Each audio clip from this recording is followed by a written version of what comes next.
वैदिक पर्सपेक्टिव के इस YouTube चैनल को सब्सक्राइब करें, वीडियो को लाइक व शेयर करें।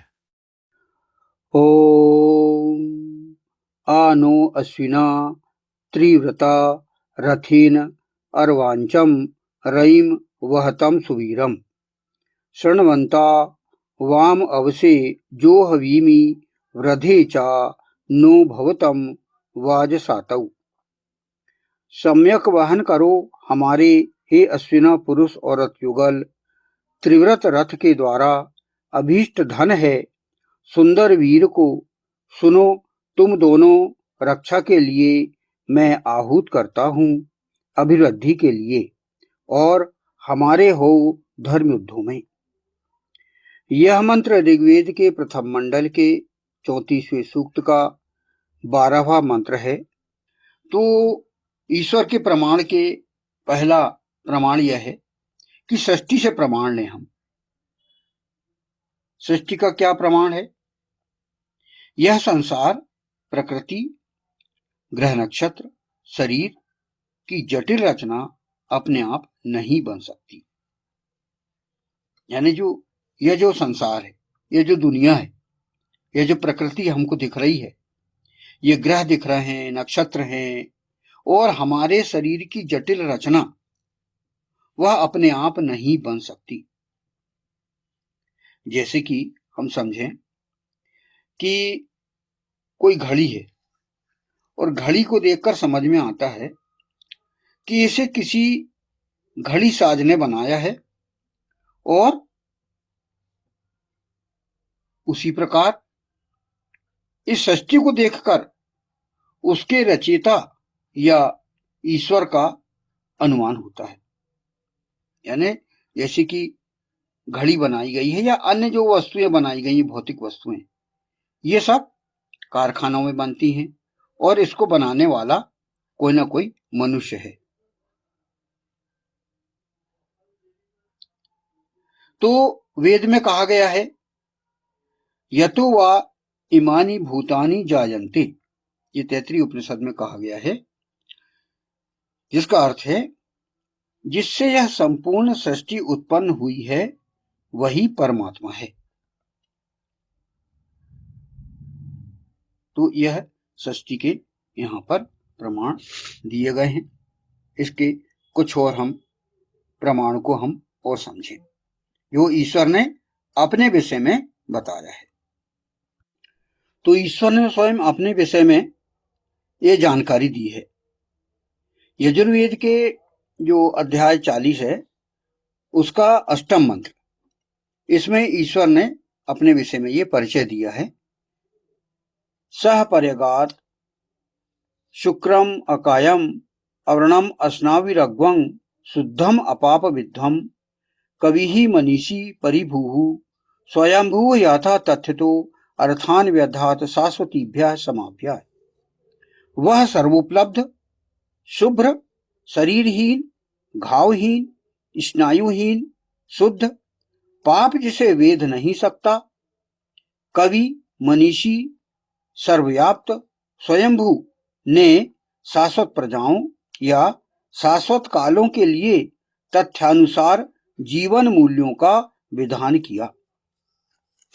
तो ये ईश्वर ने, ईशान परमात्मा ने अपने विषय में ये जानकारी दी है। ये वेद में हमें यह मिलता है। तो उसकी 11 विशेषताएं इस मंत्र में बताई गई हैं। जैसे कि पिछले भी व्याख्यानों में ये जानकारी आपको मिलेगी। तो जैसे कि यहाँ संदर्भ चल रहा है, इस कारण यह जो बताया गया है, उसकी 11 विशेषताएं ईश्वर की कौन कौन सी हैं? वह सर्वोपलब्ध है, वह शुभ्र है अर्थात उज्जवल, वह शरीरहीन है, वह घावहीन है, वह स्नायुहीन है,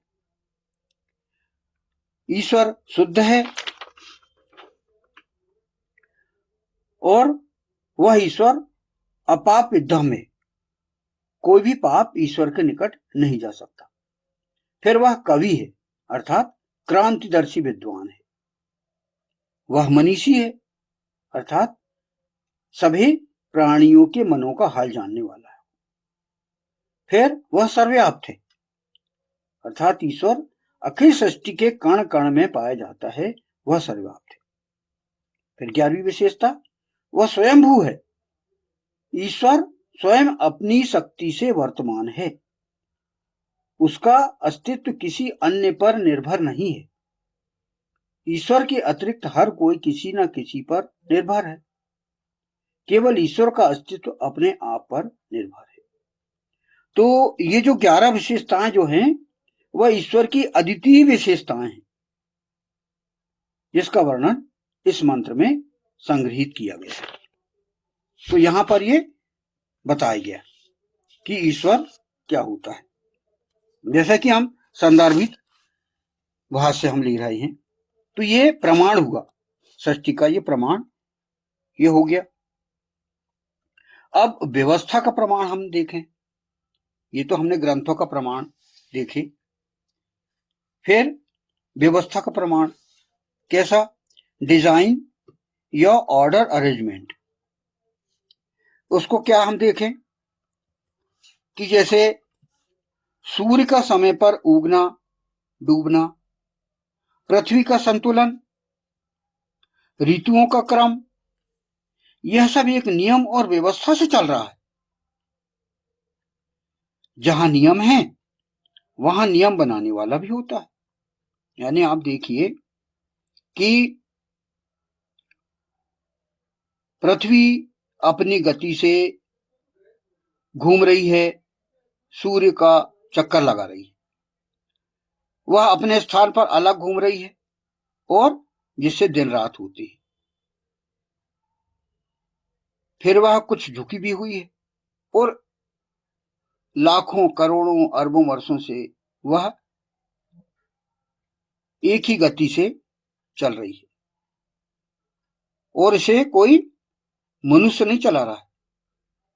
ये सब ऑटोमेटिक हमको दिख रहा है। हमारी आंखों के सामने सूर्य दिखता है, वह चमकता है, उसकी किरणें हमको दिखती हैं और ये नवग्रह जो है सूर्य के आसपास घूमते रहते हैं अपने सिस्टम के अनुसार। तो ये क्या है? यह भी एक प्रमाण है, व्यवस्था का प्रमाण, जिसको कि हम एक्सेप्ट करें कि ईश्वर चला रहा है ये सब।